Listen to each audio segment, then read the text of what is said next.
We don't need to stay in our homes. We don't need to stay away from our businesses, but we do need to be smart about the way we deal with the virus. It first showed up approximately 4 months in our area, and when it did come around, we ended up shutting down our schools, we shut down our businesses, we quarantined at home, we almost shut down our medical center. It was very tough. We knew at some point, though, it was time that we needed to open our businesses. We needed to get back to the activities that we had done before the virus showed up. Unfortunately, when that happened, we did see a spike in the virus. It was a reminder that the virus is still here and still very active. We know that the virus is very much like the common cold, and we know that it's spread in very much the same way.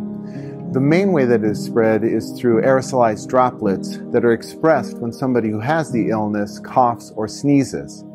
And we know people with a heavy cough, with a severe sneeze, are going to spread the virus further.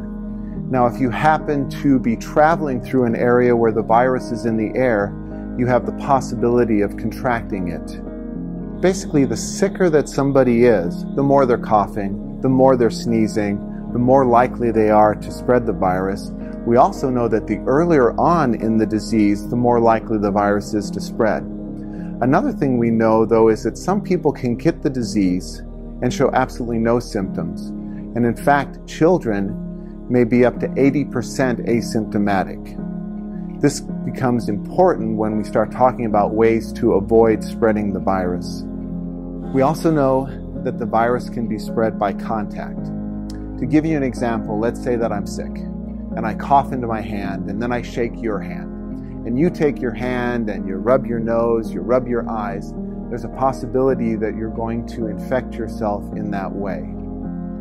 It's far less likely than the aerosolized, but it certainly is a possibility. So let's talk about ways to decrease the risk of spreading the virus. And really, they're quite simple. The first one is, if you're sick, stay home.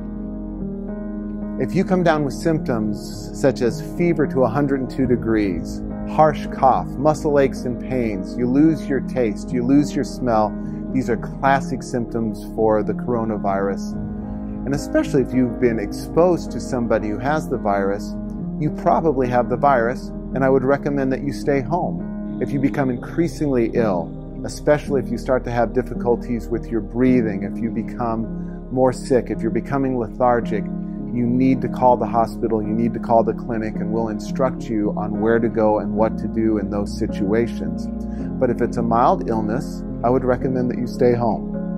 And we recommend staying home anywhere from 10 to 14 days from the start of the symptoms and at least 3 days after your symptoms have resolved.